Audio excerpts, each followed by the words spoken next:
Hello and welcome back to another episode of Bantz with Lawrencia. How are you all doing? I hope you're doing great. Now for today's episode, we're going to be discussing investment. Yes, investment in Nigeria or investment in Naira and investment in foreign currency. Example, the dollar and the pounds, the euro, whichever one you want to invest in. Now, the reason why I'm talking about this is because of the conversation going on between Daddy Freeze and the very dark black man. Now, the conversation started when Daddy Freeze stated that buying a Rolex watch is more profitable than buying a property in Nigeria.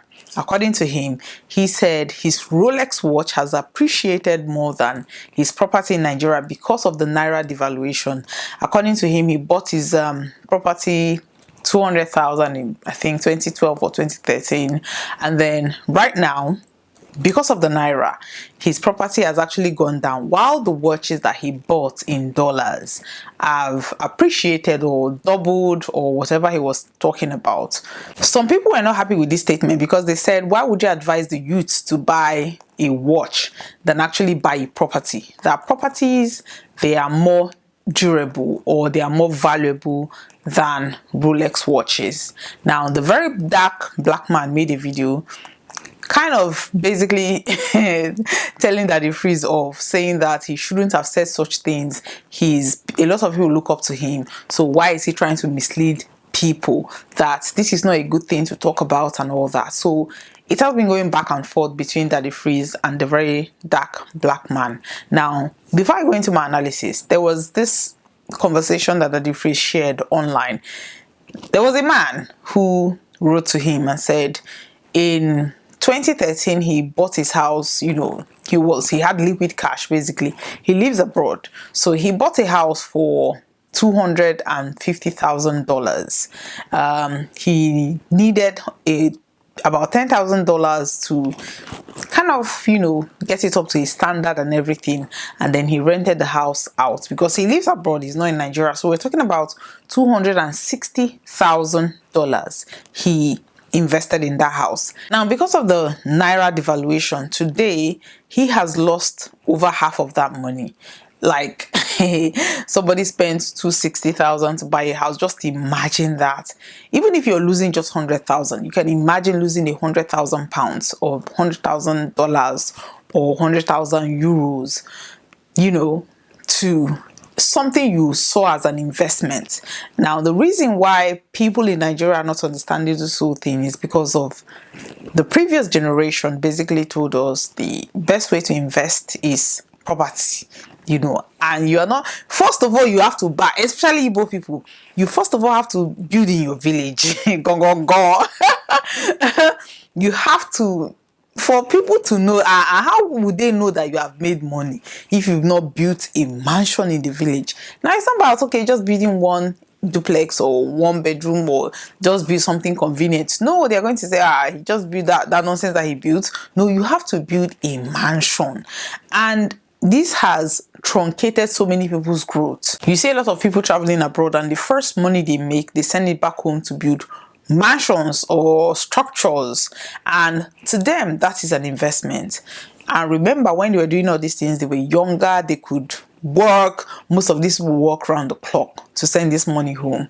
And just imagine, some people even get loans to be able to do this, because building projects, you can budget any amount of money. You're still going to because people are going to cheat you. Even when it's family members that are running these things, they are going to try to siphon money here and there. So you're going to end up spending, if not times 2 of what you think you will spend on that project. So a lot of people end up taking loans to complete those projects, and once those projects are completed, it is very difficult for them to now do anything apart, because you spent your youth trying to build a mansion in the village to show people, past my neighbor.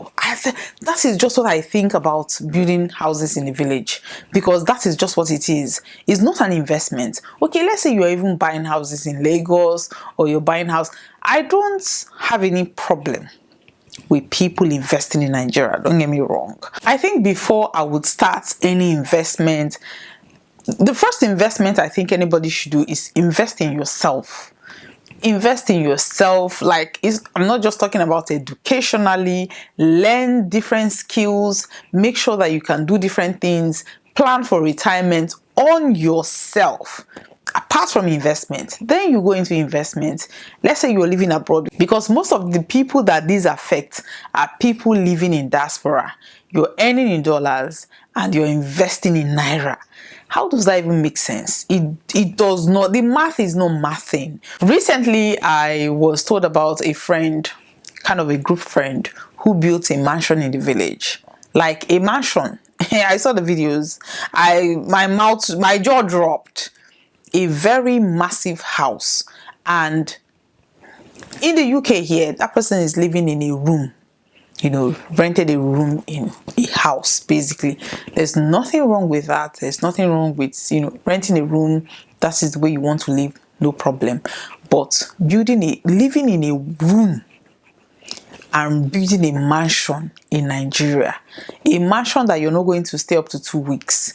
There is no way you're just going to stay in that village for a month. You're going to move around. You're going to want to go to Lagos. You're going to want to go to Abuja. You want to go to Port Harcourt. You want to go where your friends are. You want to see things. You want to know, okay, you're not just going to stay in that village. So that, for me, is a stupid investment. I'm sorry, but that does not make any sense. If I was in that shoe, what I would do is, that money, first of all, what I would do is sort out my accommodation in your primary residence. Before you start buying crypto, before you start buying shares, before you start buying, sort out your primary residence.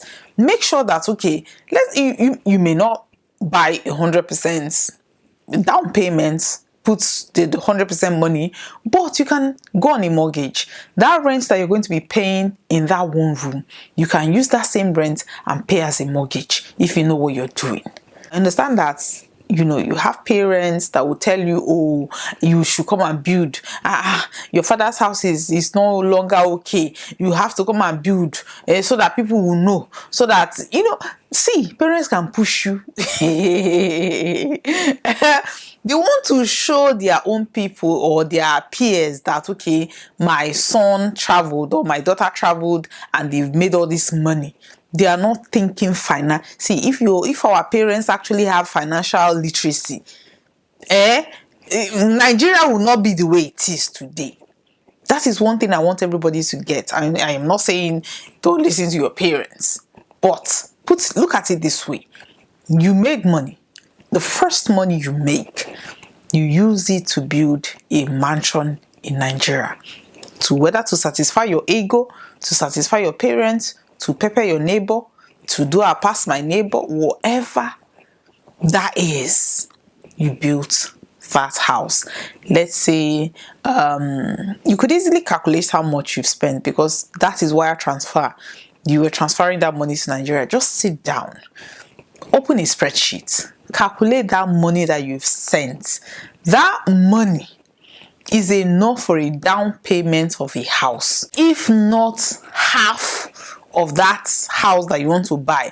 Now, I am not saying, no, go to New York City to buy a house. Or you can start somewhere. You can go to, neighboring towns that are not that expensive.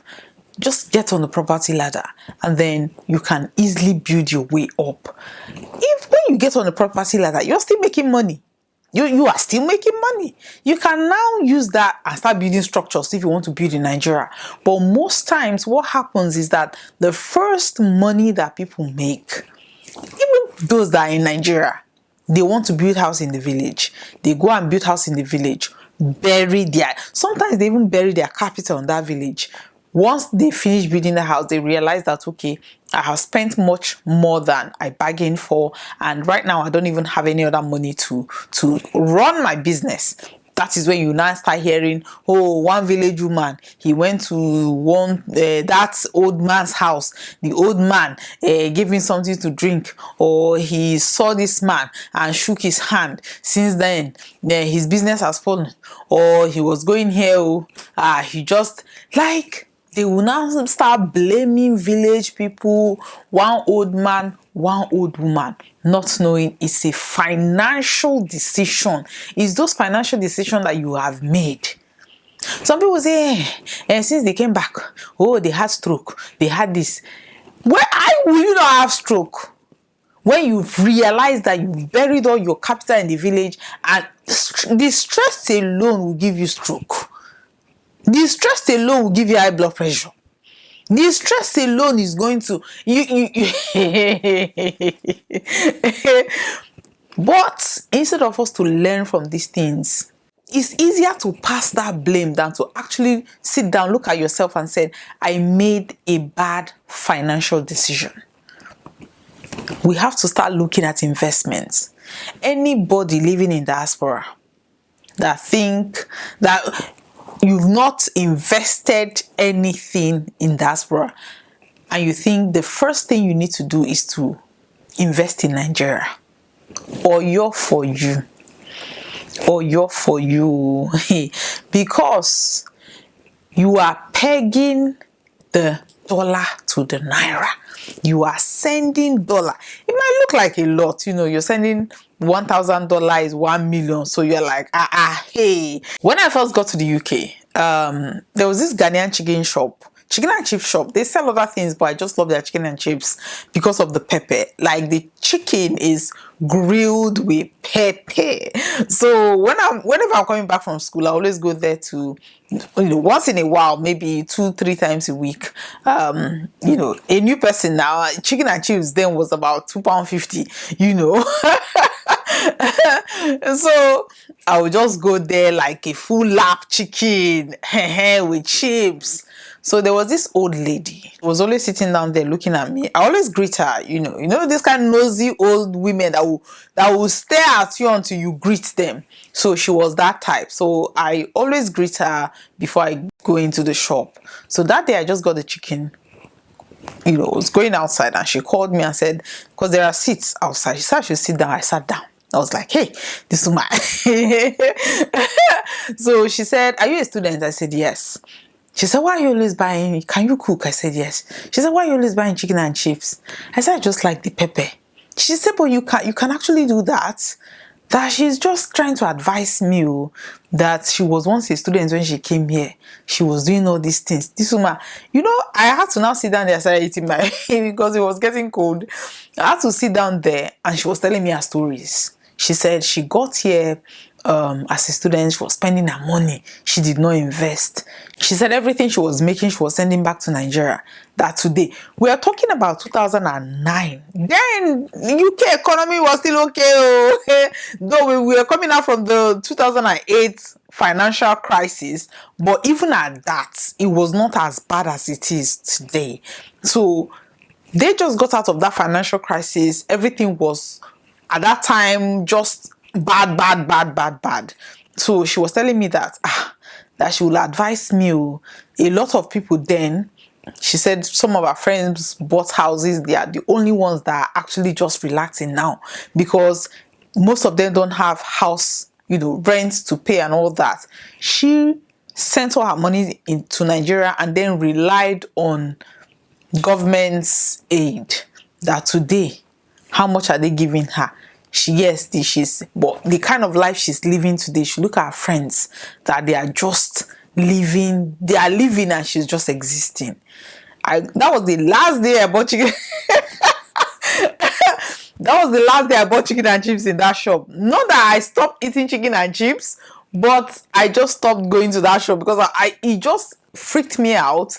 Like, how I was young. So this old woman just dumped this whole story on me and I didn't know how to process it. But looking back today, it was like a time travel because I just felt that God sent her to me to warn me about, the future. So today I talk about investments. Today I talk about retirement. Not because of, oh my God, I'm afraid of that, but because of what I have seen. I work in project management and most times you work with people in their 50s, 60s, especially in IT projects, in the middle management level, you really get younger people. You get developers who are younger, but in the mid management you really get younger people. So it's like 50, from 50 and above. So I have spoken to a lot of people who are closer to retirement, and one thing they will tell you is they wish they had done this, done that. My point is, we should start looking into what we actually put our money into.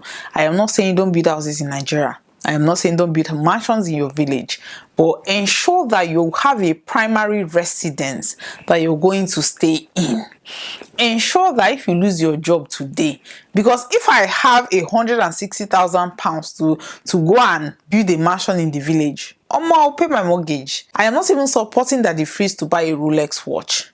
If you're in Nigeria, a Rolex watch makes more sense of an investment to him, because he may not be able to buy property in the UK. He may not be able to buy property in diaspora. So to him, Rolex makes more sense. But we have a lot of diasporans who don't even own a property or investment.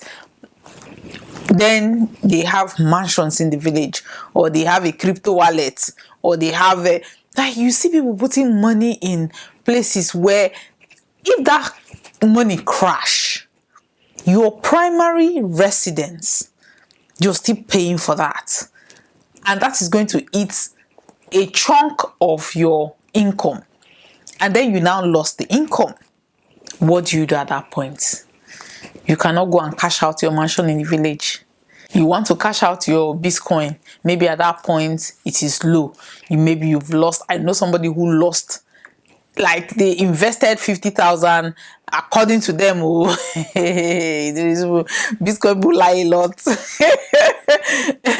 They lost about 50,000. So listen, do whatever you're comfortable with. Life is all about looking at yourself, looking at your situation or your circumstances, and making decisions based on the resources that you have.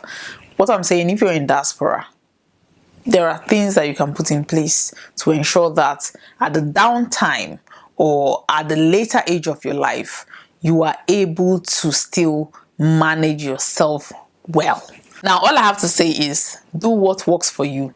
Do what you can live with. Because if you sit down in your one room in diaspora and think about your mansion in the village and that gives you satisfaction, that is very okay.